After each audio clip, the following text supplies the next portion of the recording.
Исәммесез тайынбыда одымлар вақыты, студияда Сәрия Хабибулина. Алдағы ярты сағатта біздің тапшыруда. Мин язам, син язасың, ул яза. Бүтін татар дүниясы туған тілде диктант язды. Бик аз гына чыгым белән миллионнарны уята торган бу искиткеч файдалы чара. Уңышсыз ел, кышны ничек чыгарга? Фаразлар. Терлекләргә җитәрлек кармалар бу әзерли алдык. Читтән алырга кирәк булмас дип уйлыйбыз. Һәм өметләр. Ел, фактически, без үзебезнең эшебезне, башыбызны үтәячәкбез. Аны урамда да, урманда да җырлыйлар. Элдермешкә кайтам әле җырының 25 ел элек язылу тарихы.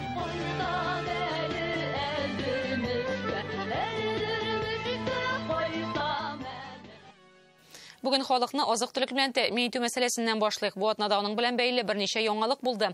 Президент Рөстәм Миңнеханов федераль хөкүмәткә корылыкка бәйле рәвештә авыл хуҗалыгына ярдәм сорап мөрәҗәгать итте. Ул Идел буе округы өчен җаваплы вице-премьер Дмитрий Чернышенко белән аралашты.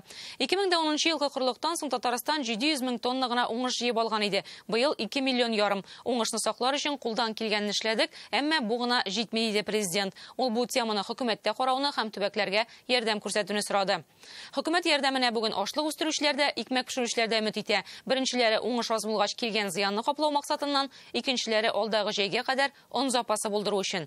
Бу атнада икмәк пешерүчеләр президентка Татарстан халкының өстәленнән икмәк өзелмәс дип ышандырды. Моның өчен җитди чаралар күрелде диялар. Бүген ашлык базарында булган хәлне бер сон белән дә күрсәтеп булыр иде. Бу атнада Россиядә үстерелгән, экспортка китә торган будай соңгы 7 ел эчендә иң кыйммәт бәягә җиткән. Бу илдә уңышның азрак булуы һәм аңа ичке базарда да ихтыяҗның артуы белән бәйле булырга мөмкин. Татарстан президенты әле июньдә үк ашлыкны республикадан читкә сатмау, киресенчә читтән изләү бурычы куйган иде. Промышленники пусть ищут зерно, внутреннего баланса не будет. Сегодня надо контрактовать, сегодня надо уже искать варианты. Другого пути не будет. Шорасын алдан күрү нәтиҗә биргән хуҗалыклар һәм икмәк комбинатлары кышка әзерлек белән керә. Гөлнас Сәйфетдинова репортажы. Быел рапсны гына сатырга планлаштырабыз инде. Арпа, будай, соллар безнең үз ихтыяҗларыбызны каплар өчен тотылачак. Күкмараның Урал җәмгыять амбарлары узган елгы кебек тулып тормый, 2 тапкырга кимрәк уңыш алганнар. Әле менә без басып тора торган склад, янында басып тора торган склад безнең быел гына төзелде бар, яңа складлар. Теге уңышка дип өметләнеп төзелгән инде. Бүтән авылларда да складлар бар. Быел бөтенесе тулы түгел. Узган ел тулы дайы, шул бүтән складлар булганнан соң инде уборка вакытында ук без күпмедер ашлыкны сатып җибәрергә дә мәҗбүр булган идек. Ул вакытта ук. Сатып керем алып булмау көендерсә дә, җыелган уңышның үз ихтыяҗларына җитәчәгенә сөенәләр. Бүгенге шартларда ансы да бик мөһим. Татарстанда мөгезле эретерлек саны 970 мең баш, аны киметмәү бурычы тора. Барлыгы 1200 баш мөгезле эретлек бар безнең. Терлекләргә җитәрлек кармалар быел әзерли алдык. Читтән алырга кирәк булмас дип уйлыйбыз. Күкмара Татарстанда корылыктан иң күп зыян күргән районнарның берсе, әмма кышка алар ышаныч белән керә. 60 мең тоннадан артык без бөлтекләр җыеп алдык. Узган ел инде безнең 120 мең тоннадан артык иде. Менә яртысы дип әйтә кирәк инде. Аңа карамастан инде узган елга безнең бик яхшы уңышлар алганга күрә безнең инде кармалар да бик күп калган иде. Шул остаток белән инде без быел үзебезгә җитәрлек азык әзерли алдык. Татарстанда быелгы чәчү компаниясенә 28 миллиард сум акча тотылган, 1 гектарга 9 мең тирәсе, әмма керем чыгымнарны капларлык булмый. Авыррак вопрослар бар инде менә, ул бит инде нигенә түгел, әҗәтләр дә бар ишә бит инде. Кайсы лизинг компаниягә, кайсының башкасына шул җирнаны сатып инде түләү турында. Без узган шактый әҗәтләрне каплый алган авыррак хуҗалыклар. Ашык сатып инде. Ну быел менә алар буенча инде әзрәк авырлыклар бар. Хөкүмәткә ул сораулар белән мөрәҗәгать иттек. Шушы районның Ашбуҗи авылы янында ипи кондитер эшләнмәләр пешерү цехы. Көненә 10 тонна икмәк пешерәләр. Продукцияләре Күкмара, Соба, Балташ, Әтнә районнарына китә. Корылык килеп чыкмаса, җитештерүне арттырырга уйлаган булалар. Без бит инде шушы пекарняны олайтып, зурайтып, эшне һаман алга таба бару турында хыялланабыз. Онны инде безнең 3 елны хлеб продукт китерә, без онны инде бик күпләп алабыз. Безнең айга 180-200 тонна он килә. Арышыны белә дә ясыйбыз, бодайны белә дә ясыйбыз. 45 тонна продукты җитештерәбез, 25 тоннасы ипи, 20 тоннасы батон. Икмәк ризыклары җитештерүчеләр арасында республиканың зур предприятиесе Чаллы икмәге үзләренең җирләрендә үстерелгән ашлыктан ун ясап пешереп, халыкны икмәк белән тәэмин итәләр. Җитештергән ашлыкны җыеп алдык, күпме чәчми, вакытында җыеп алып, орнаштырдык. Инде җитмәгәне әлбәттә билгеле, төрле Татарстан içinde bugün көндә ләкин сатыра җыйган кеше юк. Без инде Самара өлкәсеннән, Оренбургтан, башка yerden акрынлап кына ашлык сатып ала башладык. Алдык шактыгына инде бүген көндә безнең әйтик февраль итәрлек ашлыгыбыз бар. Бу эш дәвам итә ди җитәкче. Бу атнада Тукай районында президент белән очрашуда Татарстан халкын өзлексез рәвештә икмәк белән тәэмин итү өчен күрелгән чаралар турында сөйләштеләр. Татарстан халкы тыныч булырга тиеш. Безнең икмәк өчен бер шул булырга тиеш түгел. Президентыбыз да ярдәм итәбез дигәч, без киләсе ел уңышына кадәр һичшиксез тәмле, хош исле ризык белән тәэмин итәрбез дип шанам. Ярдәм дигәндә субсидия күздә тотыла. Социаль икмәккә елның елында аның бәясен күтәрмәү буенча хөкүмәт ягыннан эш алып барыла. Быел да менә шушы юнәлештә ипинең бәясен киметеп, безнең инде халкыбызның кесәсенә сукмасын өчен дип әйтгәндә 155 миллион акча каралган. Быел республика игенчеләре 2 миллион 400 мең тонна икмәк җыеп алды. Халыкны терлекчелек тармаган чәчү майданнарын тәэмин итү өчен 3 миллион 300 мең тонна кирәк. 800 мең тонна тирәсе безнең инде дефицит килеп чыга. Инде ул сыннап алганда Россия күләмендә икмәк быел башка төбәкләрдә кемнәр курылып калыкмаган анда уңыш начар түгел, яхшы. Ресурслар буенча зур проблема булыр дип санамыйм. 300 мең тоннадан артыграк он кирәк. Республикада быел бер кадәр сыйфат буенча проблема бар. Бөртек быел бит куры һава булу сәбәпле вак интернет дип әйтәбез. Бу сәбәп бер кадәр bütün җитештерелгән икмәктә ул таләпләргә туры килми. Шуңа күрә күпмедер аның күләмен дә читтән кайтарылачак. Бүген нинди күләмдә кайтарылганын әйтеп әле әйтү мөмкин түгел. Гомумән быелның җәе генә түгел, игенчене көзе дә сагайткан иде. Август ахыры сентябрь башында яңгыр булмау чәчәргәме, чәчмәскәме дигән сорау куйды. Чәчкәне дә тишерелмичә ятты. Яңгырлар башланды, хәзер алар дым туплап, кышка керергә әзер булырлар дип өметләнә агрономнар. Авыршара керенә тишелә башлады, күтәреләләр. Дагы берничә көндә яңгырлар явып китте, инде файдасы бар. Шулай игенче киләсе ел уңышы өчен кайгырып яши. Быелгы корылык зыянын тулысынча күтәрә алырбыз, әмма киләсе елда шулай килсә, кыенга туры киләчәк диләр. Гүлназ Сайфетдинова, Вадим Илларионов, Яңа Гасыр каналы. Туган телләр елының иң зур вакыйгаларының берсе. Бу атнада бар татар дөньясы татарча диктант язды. Беренче тапкыр бу акция 3 көн дәвамында оештырылды. Татарча диктант туган телдә хатасыз язарга өйрәтү, әдәби татар телен кулланучыларның даирәсен арттыру, орфографик һәм грамматик хаталарны тикшерү мөмкинлеге генә түгел. Ул шушы мизгелдә үзеңне зур милләтнең бер вәкиле итеп тою. Казанда яшисеңме син, Россиянең икенче бер читендәме, әллә башка континентта укмы? Шушы сәгатьтә син халкың белән бергә. Быел татарча диктант 1 миллион татарны кулачлар дип көтелә. Бу хакта Рания Абдрахманова.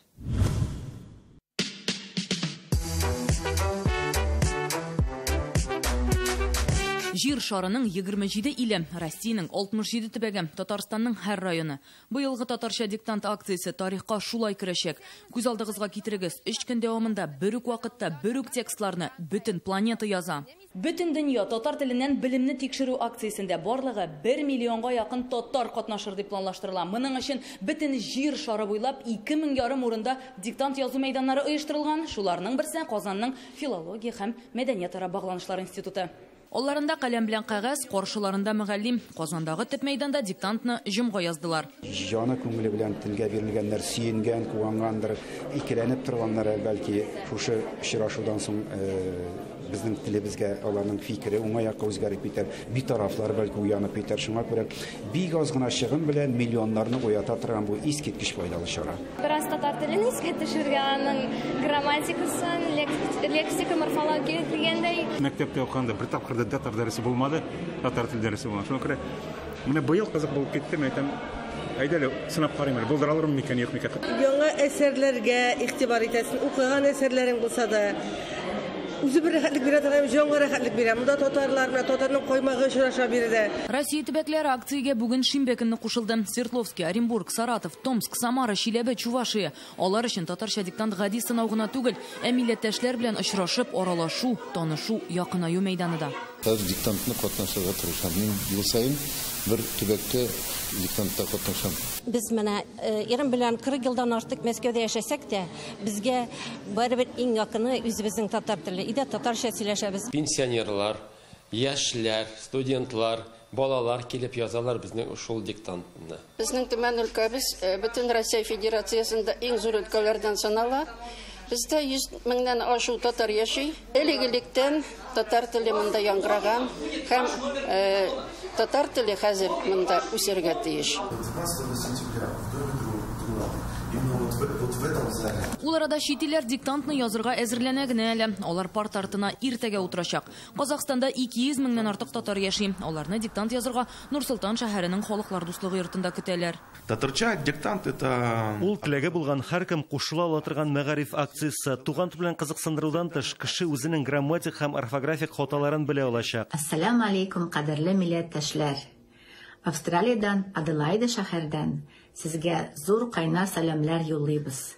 2021 елда Аделаида Австралия татарлары татарча диктант язачак. Кушылыгыз, бергәләшеп татар телебезне камилләштерик. Без Казанга кайтабыз. Мондагы Хәбиб Рахмановлар гаиләсе диктант язу өчен бер кая да бармый. Көндез балалар укуда, әти-әниләре эштә, шуңа үзләрен сынау өчен җомга кичендә түгәрәк өстәл артына җыелдылар. Алар өчен диктант язу гаилә бәйрәменә әйләнде. Дәрес әзерләгәндә утырабыз, инде карыйбыз, бергә утырышып шулай диктант язганабыз булмады әле менә беренче тапкыр. Бу телгә карата нинди дә булса, кешеләрдә кызыксыну уяту өчен кирәк.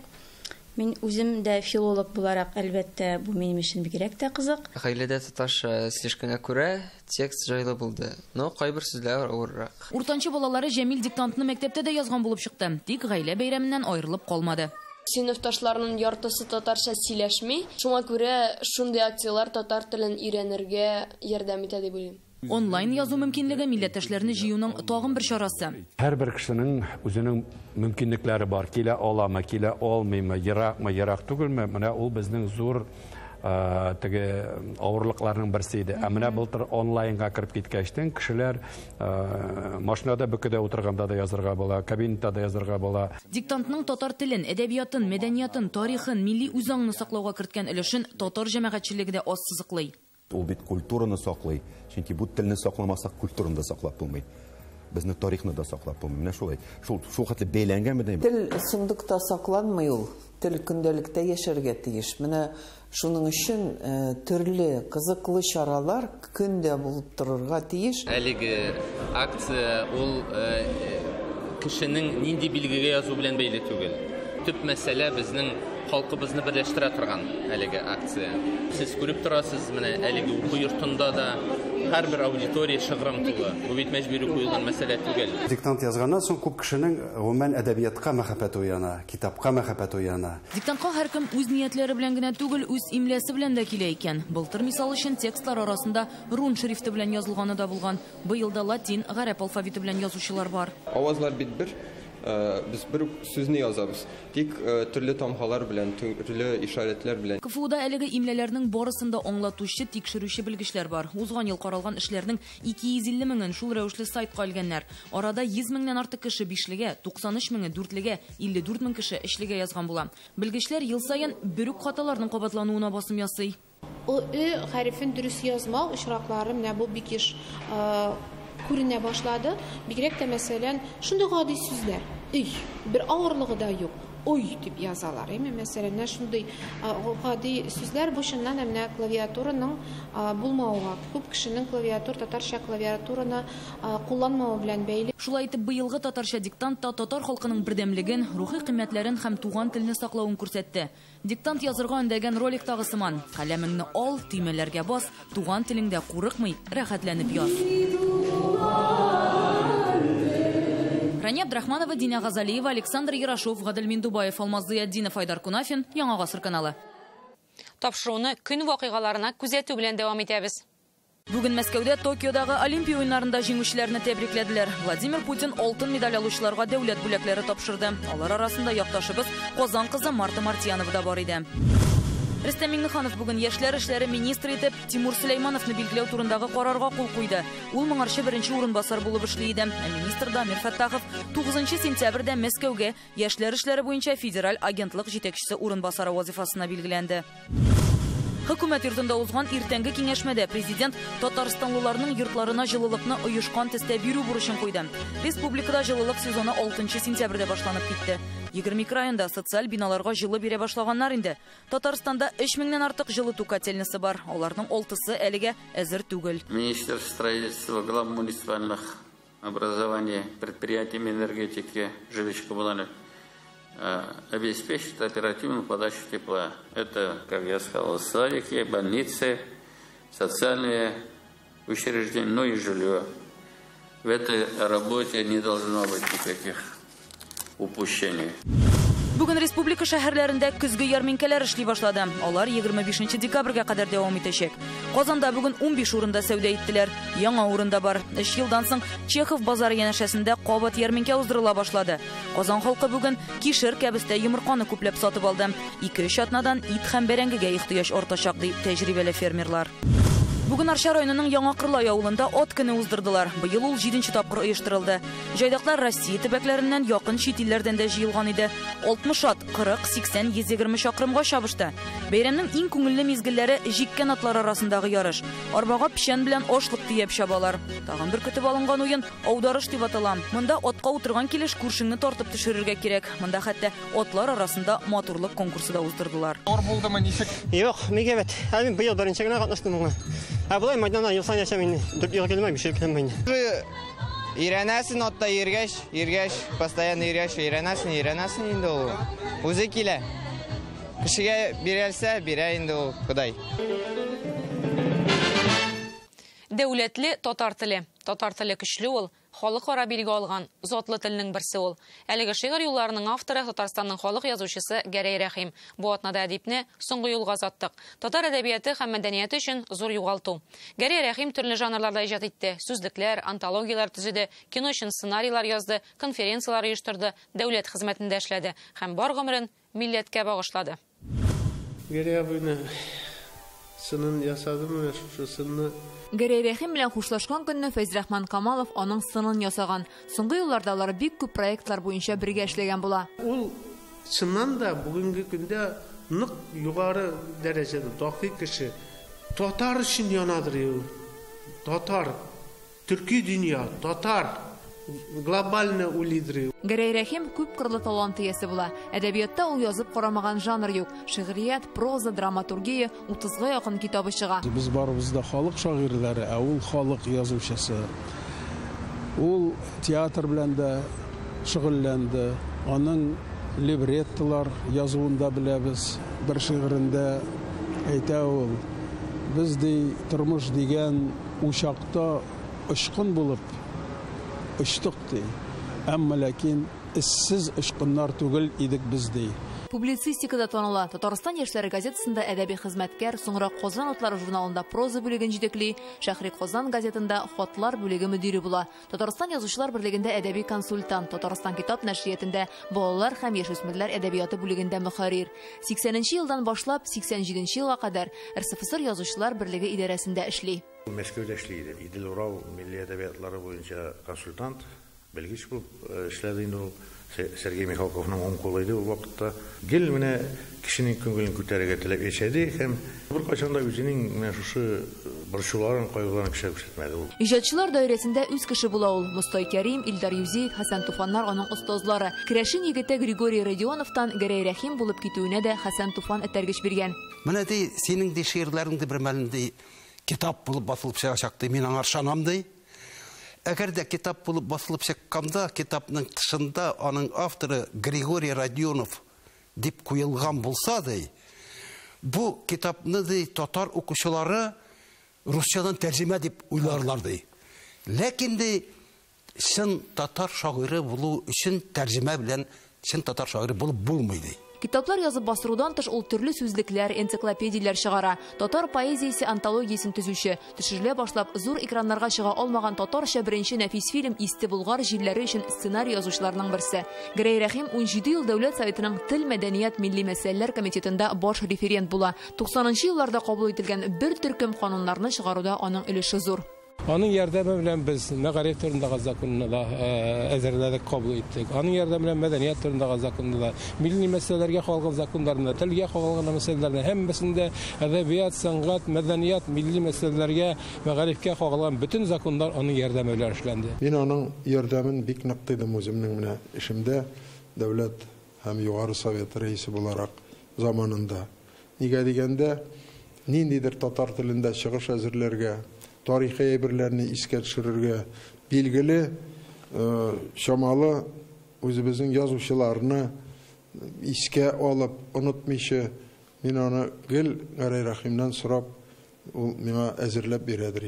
Гәрәй Рәхим тарихны яхшы белгәнгәме үз әсәрләрендә керәшен татарларының гореф-гадәтләренә, сөйләм теле сәнгатенә зур игътибар бирә. Яңа чыккан керәшен дәмәкләре, мәзәкләре китабында ул халык, аның язмышы турында уйлана. Төп фикере, уйлары бердәмлек һәм татулык турында иде. Татарның ислам динендәге татар белән христиан динендәге керәшеннәрнең арасында туган тел бердән-бер. Аларның туган телләре бер.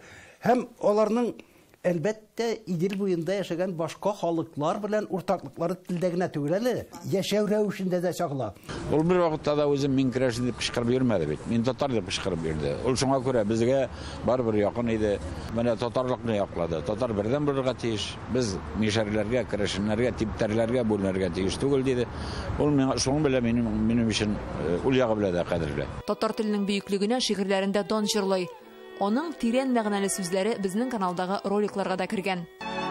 Татар теле, дәүләт теле. Дәүләте татар иле. Татар теле дәүләтле. Татар теле көчле ул. Аның әле башланып төгәлли олмаган проектлары да була. Сөембикә, Ханбикә китабын чыгарырга җыенган. Шәхесләребез дигән цикл. Шу циклда булачак иде Сөембикә китабы. Ханбикә турында bütün ученыйлар, язучылар язган әсәрләрдән тупланган рәссамнар bütün дөнья. Гәрәй Рәхим bütün гомерен, вакытын иҗатка багышлый. Халкы язмышы белән һәм шул язмышның бер өлеше булып яши. Халкымның bütün кайгысы минем кайгым. Һәм минем язган һәрбер халкым кайгысы белән уртаклашу. Фәйрүзә Мәҗитова, Ишат Мөхәммәтов, Яңа Гасыр каналы. Без бүген милләт, аны берләштерүче чаралар, шәхесләре турында сөйләдек. Милләтебезнең озак еллар узып та ахәне югалмаган, йөрәктә туган якка мәхәббәт хисе саклаган, буыннан буынга тапшырылучы җырлары бар. Шундыйларның берсе Әлдермешкә кайтам әле җыры язылганга августта 25 ел булды. Хәния Фәрхи башкаруында бөтен дөньяга танылган бу җыр 96 елда иҗат ителгән. Аның бик үзенчәлекле язылу тарихы бар. 2 көндә барлыкка килүе, халыкчан булып китүенә һич комачауламаган.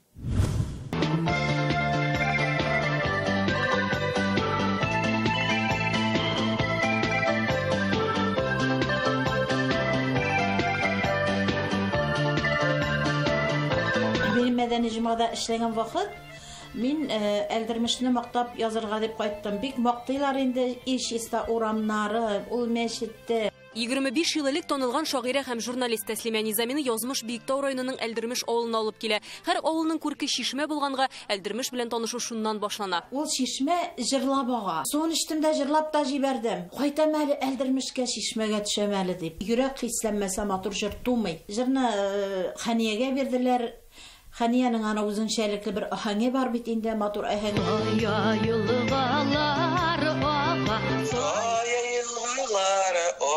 Хания Фәрхи композитор Урал Рәшитовка мөрәҗәгать иткән. Сүзләре бар, көе дә якынча билгеле. Бер төндә шушы җырны язып бирә аласыңмы дип. Гаридым шул якларга, мәтәм утверждай. Гаридым шул якларга. Шометам подытоживай. Ничек анда килеп чыккан магнитофоннар бит анда. Яздырдым да Ханиягә алып киттем, мәтәм аңлармы, юкмы? Мәтәм аңламастыр инде изейде. Хания бер тыңлау булды, әйтә.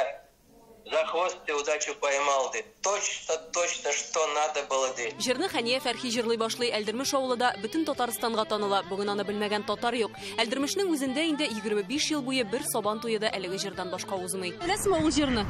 Беләм. Кем җырлый аны? Хания Фәрхи. Әлбәттә беләбез, күптәннән беләбез. Бик матур җыр. Әлдермеш авылы турында. Балачактан ук тыңлаган бар, әтиәниләрдән тыңлый. Бик моңлы җыр. Әлдермешкә кайтам әле, Әлдермешкә. Шишмәгә төшәм әле, шишмәгә төшәм әле. Һаман сине сөйгән диеп. Клипны август айында төшерсәләр дә, ул көнне нәкъ менә бүгенге кебек салкынча һава торышы була икән. Истән яңгыр явып тора, кояш та артык елмаймый, әмма клипны караган кешеләрдә һич тә андый хис тумый. Моның үз сере бар икән. Бераз яңгыр ява, артык кояшлы көн түгел иде, ләкин балаларны шушы җырның эчтәлегенә туры китереп, җәйге киемнән төшердек инде ул вакытта. Birisi de salkın deyip ağırıp yattık demedi. Rahatlanıp kilişip, yigirişip, şu çeşme boyunda klipka düştü mektep bağları. Bu vakitte bizim eldirmiş ağlı gürlep, çeşek atıp yeşili besing de bula. Klipta avul halkıgına tişe şitten artistlar jelib etilmedi di. Ol yıllarda eldirmiş jirligi başlığı bulgan Mengjifer apa. Ufadan 4-5 operator şakırgan bulalar. Bizning ige keldiler alar bir iki günni tinada jaqlamadılar. Kindis qaytib ezgina yalıytalar edi. Anda kishki fondan tishirga, tingi fondan tishirga kerak bo'lgan vaqtlar bo'ldi endi. Ул чакта күмәк хуҗалык рәисе Мәннәф Сәгъдиев бу тәкъдимне хуплап алып, һәр яклап ярдәм күрсәтте ди авыл халкы. Сөт комбинаты эшләп тора, шешәләргә су тутыру заводы эшли башлаганчак, гөрләп торган авылга шундый матур җир кирәк була. Горурланабыз бу җир белән. Әле күптән түгел генә Капка төбе уены бездә шушы җырга багышланган Капка төбе уеннары булып үтте. Анда 70-75 яшьлек әбидән алып 5 яшьлек балага хәтлек катнашты. Бүген дә җыр авыл яшәешенең аерылгысыз бер өлеше. Балалар аны бакчадан ук өйрәнә.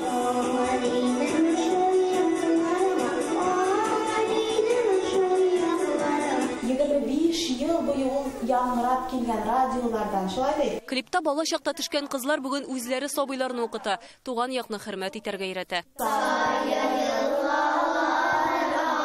Элдермешкә кайтам әле җыры аша без балаларга туган якка мәхәббәт тәрбиялибез. Менә мин үзем дә күп еллар элек шул клипта катнаштым.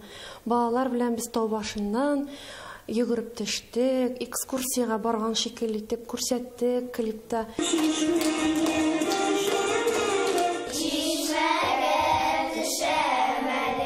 Җырлыйлар, димәк, хөрмәт итәләр яшәгән җирләрендә, гырыф-гадәтләрендә. Бу җыр шуңа озын гомерледер мөгаен. Айгөл Бәдретдинова, Гадел Миндубаев, Игорь Романов, Яңа гасыр каналы. Бүгенге тапшыру тәмам. Үзегезне саклап йөрегез. Эфирда бер атнадан күрешербез.